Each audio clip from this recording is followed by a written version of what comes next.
안녕하세요. 대단히 반갑습니다. 수필 읽어주는 남자 자한형 이종수입니다. 이번 시간은 62번째 시간으로 북한산 둘레길이라는 수필을 읽어드리도록 하겠습니다. 얼마 전 휴일 모임의 회합이 있었다. 최초 직결지는 쌍문역 3번 출구였다. 약속 시간에 맞춰 회원들이 삼삼오오 모여들었다. 어떤 이들은 동부인하기도 했고 또 어떤 이는 딸을 데려오기도 했다. 일단 버스 정류소로 이동해서 버스를 타고 2차 직결지로 갔다. 정의공주 묘소가 있는 방학동이었다. 정의공주는 세종대왕님의 따님이었다. 그 옆으로는 연산군의 묘가 있었다. 그리고 그 앞쪽에는 오랜 연륜이 느껴지는 문화재로 지정되었다는 은행나무가 있었다. 거의 용문산 용문사의 은행나무만큼은 아니지만 상당한 연륜이 풍기는 신령스러움이 느껴질 만한 나무였다. 일행을 안내한 이는 자원봉사를 하고 있다는 문화재 해설사였다. 연산군의 생애에 대한 부분과 그의 딸 그리고 그의 사회 등에 대한 이야기를 소상하게 설명해 주었다. 중종 반정이 일어났을 때 연산군의 자손들은 다 죽임을 당했다고 한다. 단 출가한 딸 한 사람만 살아남을 수 있었다고 한다. 그들이 여기에 이렇게 잠들어 있었다. 조선 중기의 무오사와 갑자사와 등을 일으켰고 역대 왕들 가운데 가장 파렴치했던 왕으로 평가되는 이였다. 처음에는 영민한 모습을 보였으나 나중에는 정사를 돌보지 않고 폐륜과 과오로 점철된 생을 살았던 이였다.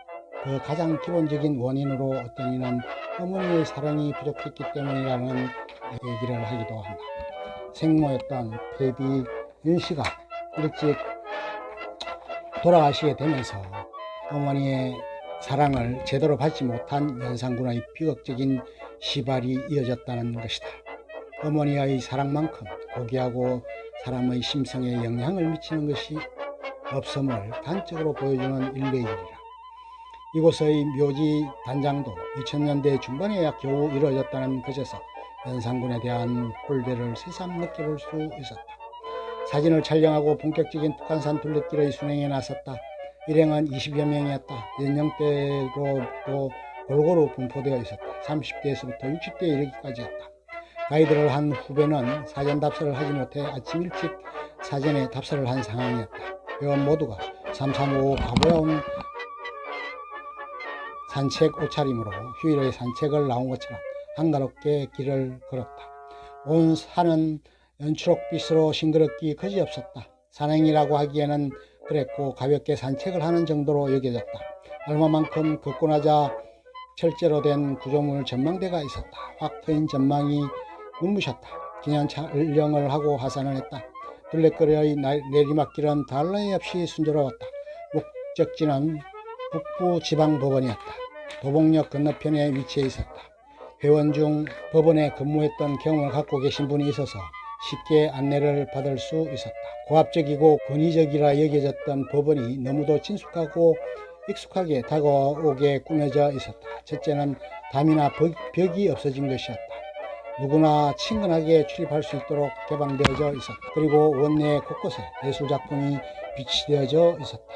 억대 이상을 호가하는 유명 작가의 걸작품들이 전시되어 조각공원을 방불케 했다.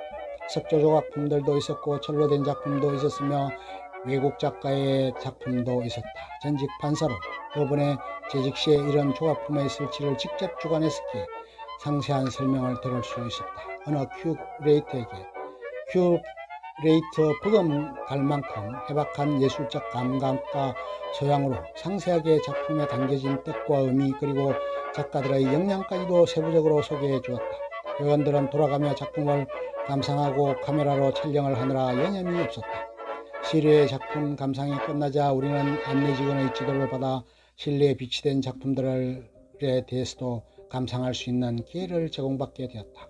우리나라 최초의 법원의 공원화가 이루어진 곳이고 외국에서도 이런 법원을 벤치마킹하기 위해 많은 이들의 방문이 이어지고 있다고 했다.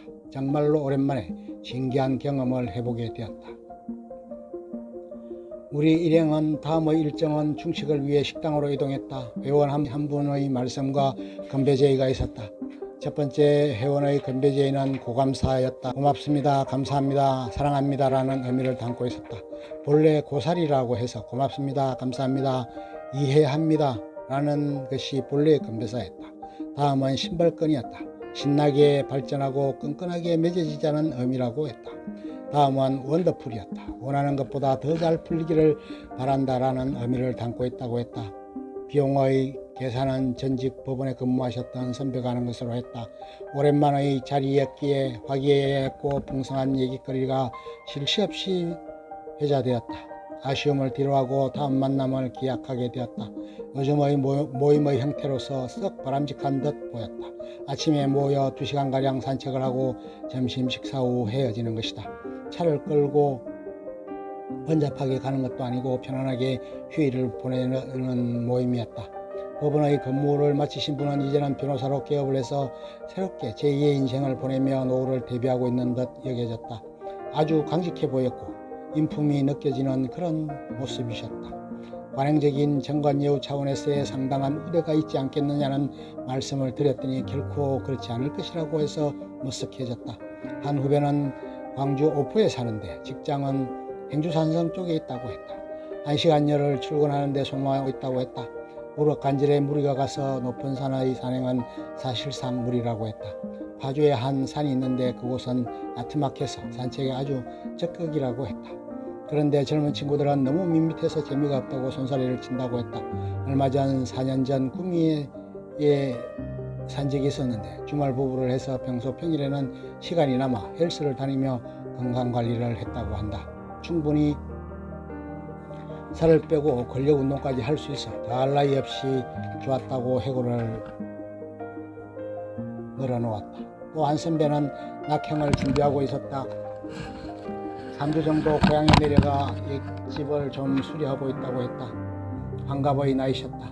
여러가지 손을 보고 비용도 꽤 든 것 같았는데 별로 표시가 나지 않았다고 했다. 행수님이 낙향에 대해 동의를 했냐고 했더니 그렇게 되도록 설득 중이라고 했다. 언론사에서 근무를 하던 분이셨다. 농협교육원의 기농교육도 몇 년 전에 받았었는데 농사를 할 것 같지는 않았고 텃밭이나 가꾸며 글도 쓰고 책도 읽고 할 것으로 여겨졌다. 얼마 전 아들 혼사를 치른 상태였다. 대부분의 선배들은 일선에서 물러났거나 아니면 새롭게 생활을 구가하고 있기도 했다. 기념사진 촬영을 하면서 미국 얘기를 했다. 우리는 그렇게 얘기한단다. 웃으세요. 김치 치즈라고 하세요. 라고 하면서 사진을 찍는다. 그런데 미국은 그렇게 하지 않는다. 그쪽은 아주 웃기는 몸동작을 한단다. 그러면 사람들이 웃는다고 한다.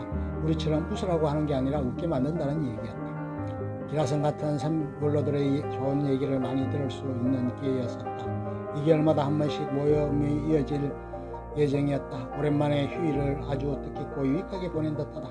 다음의 모임도 기대가 된다. 모든 회원들이 이번 북한산 둘레길 순행을 계기로 건강하고 성성장구하며 운수대통하며 만사형통하는 나날들이 이어지기를 기원해 봅니다.